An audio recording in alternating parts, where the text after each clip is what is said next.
Quels sont les péchés les plus répétés de l'Israël dans la Bible? Alors, coucou la famille, devant la caméra, c'est votre humble serviteur, les frères Emmanuel Oko. Nous sommes en train de parler sur les 8 choses que tue le christianisme. Dans notre sous-thème, la divinité de Jésus-Christ. Bien aimé, la série continue. Aujourd'hui, nous allons parler sur Israël. Et vous allez comprendre beaucoup de choses sur cet aspect de la divinité de Jésus-Christ. Mais avant tout, ceux qui font des débats sur la divinité de Jésus doivent se poser de très bonnes questions. Il existe combien de dieux? Cette question, on ne doit pas la poser à nos pasteurs. Nous posons cette question à la Bible. Et quand vous lisez la Bible, c'est pas d'abord le Nouveau Testament, mais c'est l'Ancien Testament ou l'Ancienne Alliance. Lisez là-bas, l'Éternel lui-même parle qu'il existe qu'un seul Dieu. Donc le juif croit à un Dieu qui est seul. Et si Jésus-Christ a été crucifié, vous savez pourquoi? C'est à cause de ces problèmes de la divinité. Aujourd'hui, nous allons vous parler de la source d'Israël. Israël, selon la Bible et selon la généalogie, Israël, ce sont vraiment les descendants d'Adam. Est-ce que tous les hommes ne sont pas les descendants d'Adam? Je crois que nous sommes tous les descendants d'Adam. Et comme aussi Israël, dans la logique de sa généalogie, les premiers ancêtres de l'Israël, c'est Adam. Alors, Adam a été chassé du jardin. Dieu doit chercher une personne pour récupérer le jardin. Et la personne que Dieu va chercher pour récupérer le jardin n'est rien d'autre qu'Abraham. Vous allez comprendre qu'avec Abraham, Dieu promet à Abraham une terre. Mais avec Adam, Dieu a chassé Adam de l'Éden. Adam, c'est le père de l'humanité. Et Abraham, c'est le père de tous les chrétiens. Dieu vient et choisit Abraham. Abraham, qui est le fils de Terach, vit dans une maison polythéiste. Abraham est un polythéiste. Il croyait déjà à plusieurs dieux. Il était un idolâtre. Quand l'Éternel se révèle devant Abraham, il dit à Abraham que je suis le seul Dieu. Qu'est-ce que l'Éternel fait pour séparer Abraham d'avec ses parents, d'avec sa famille? Il dit à Abraham, je te promets une terre quelque part. C'était bien sûr la terre de Canaan, la terre de Cham. Alors, bien aimé dans le Seigneur, dans cette histoire, Dieu se révèle comme le seul et unique. Après quoi, nous avons vu comment Israël est devenu une nation. D'Abraham, Isaac, Jacob, les 12 tribus, Égypte et puis la récupération de Canaan. Israël devient une nation dans une terre des idolâtres. C'est quoi cette terre? C'est bien sûr l'Égypte. En Égypte, à l'époque, si vous suivez très bien, si vous faites des recherches, même Pharaon lui-même se présentait comme Dieu. Israël devient une nation dans une terre comme ça. Jusqu'au temps convenable, Dieu envoie Moïse, il dit à Israël que vous devez sortir pour adorer maintenant votre Dieu. Pas vos dieux, mais votre Dieu. Israël se dirige maintenant vers le désert pour adorer son seul Dieu. Vous savez, la première bêtise, la première boulette d'Israël, il commence par faire un veau d'or. Ils adorent encore un faux Dieu. Le péché le plus répété d'Israël, c'était l'idolâtrie. Jacob prend la bénédiction de son grand frère quand il va chez Laban. Laban, c'est à Mésopotamie. C'est vraiment dans la famille d'Abraham. Quand il arrive là-bas, Laban lui-même a plusieurs dieux. À l'exemple de Rachel qui a d'ailleurs volé l'un dieu de son père et puis vous connaissez vous-même l'histoire.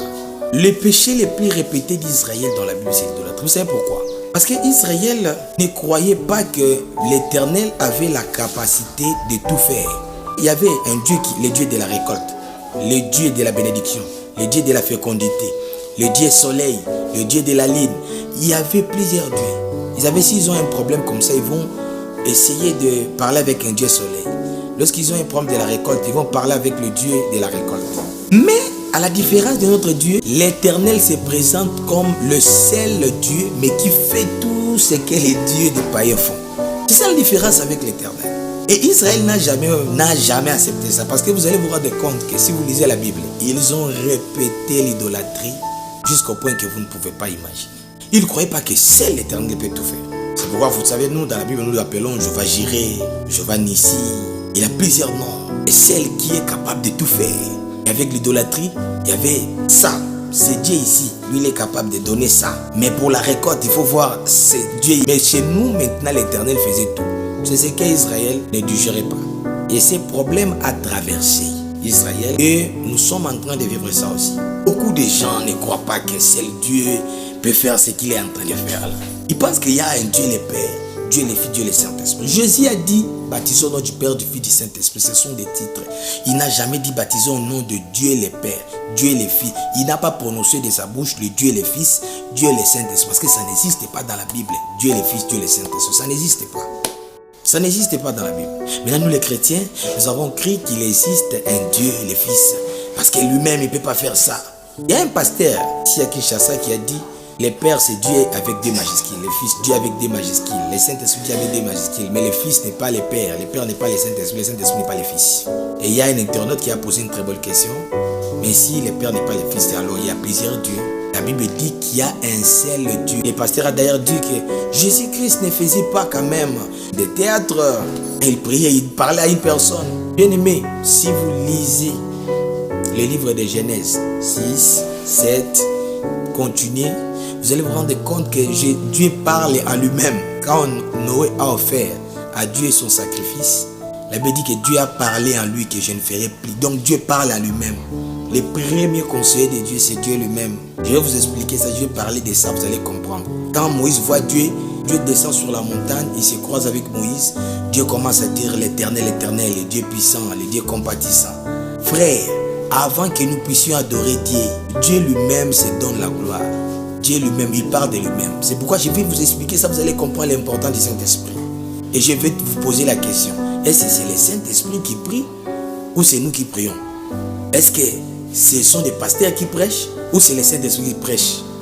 Parce qu'il a dit, c'est poussé par l'Esprit que les hommes ont parlé de sa part. Si dans la prière, même dans nos prières, c'est le Saint-Esprit qui intervient, alors bien aimé, c'est Dieu qui prie Dieu. Je vais vous parler de ça, on va étudier ça avec vous ensemble, vous allez vous rendre compte que ce n'est pas une affaire d'aujourd'hui. Dieu parle avec lui-même. C'est depuis longtemps, puis c'est dans la Bible. Alors cette logique-là est venue dans le christianisme, les gens ne croient pas. Je vous dis, l'Éternel est capable de tout faire lui-même. Il exauce ta prière, il te parle ici. Il parle aussi à Bibois, il parle en France, il parle aux États-Unis. Il est comme ça, c'est ça sa divinité, il n'est pas normal, il n'est pas comme nous comme ça. Dieu est un phénomène extraordinaire.